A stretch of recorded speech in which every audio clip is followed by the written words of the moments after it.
Welcome to the Trump Breaking News Network, your daily source for up-to-the-minute Trump news. Join us today and every day. Here's today's news. This is TBNN. Here's the story behind Trump's Podesta-Russia tweet. By Tyler Durden. President Trump took to Twitter this morning to remind Americans that the "it was Russia" stone throwers on the left may have been living in Russia-funded glass houses after all. The story behind this Podesta-Russia link is explained in full by Mike Krieger via Liberty Blitzkrieg blog. Connectors, Twitter diagram creators and newly minted Russia conspiracy sleuths from sea to shining sea take note.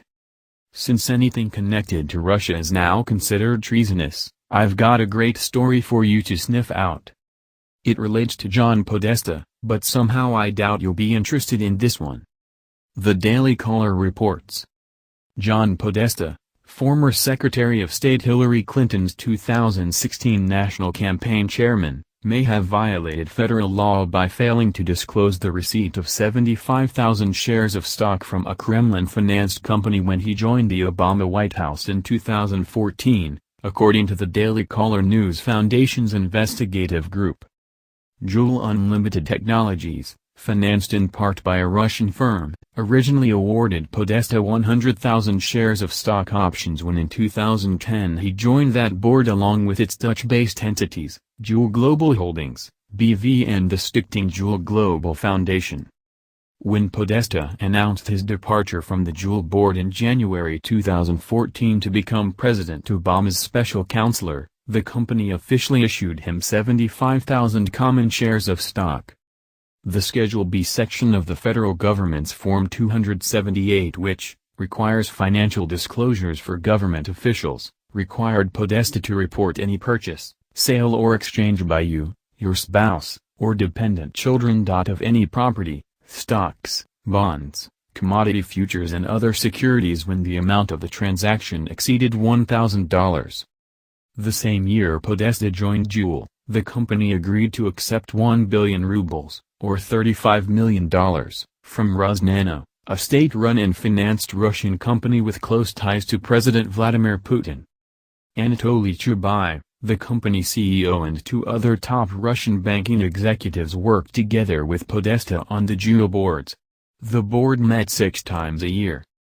Ron Hosko, a former FBI assistant director, said because of the Kremlin backing, it was essential Podesta disclose the financial benefits he received from the company. I think in this case where you're talking about foreign interests and foreign involvement, the collateral interest with these disclosure forms is put in the forefront of full disclosure of any foreign interest that you may have, he told the DCNF in an interview. The existence of the 75,000 shares of Joule stock was first revealed by the Government Accountability Institute report issued last year. But Podesta didn't pocket all the shares.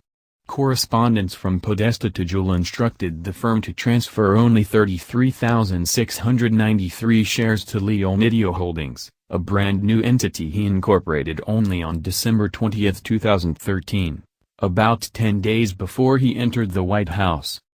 Leonidio is registered in Delaware as a limited liability corporation. Podesta listed the address of his daughter, Megan Rouse, in the incorporation papers. His mother and father also appear to be co-owners of Leonidio. The DCNF made multiple inquiries to OJ and received no reply. The DCNF inquiries to Mr. Podesta were not returned. That's not the end of the story though, as John Podesta's brother, Tony, confirmed Russia's largest bank had hired the Podesta Group to lobby for an end to sanctions. Russia's largest bank, Sberbank, has confirmed that it hired the consultancy of Tony Podesta, the elder brother of John Podesta who chaired Hillary Clinton's presidential campaign, for lobbying its interests in the United States and proactively seeking the removal of various Obama-era sanctions, the press service of the Russian institution told TASS on Thursday. The New York office of Sberbank SIB indeed hired Podesta Group. Engagement of external consultants is part of standard business practices for us, Sberbank said.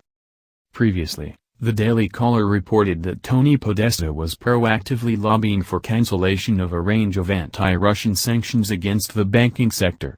In particular, He represented interests of Sberbank and was paid $170,000 for his efforts over a 6-month period last year to seek to end one of the Obama administration's economic sanctions against that country.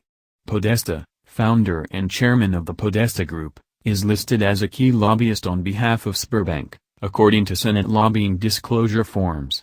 His firm received more than $24 million in fees in 2016. Much of it coming from foreign governments, according to the nonpartisan Center for Responsive Politics. Regular readers will recall that the Sberbank-Podesta relationship goes back many years. Sberbank was the lead financial institution in the Russian deal to purchase Uranium One, owned by one of Bill Clinton's closest friends, Frank Justra.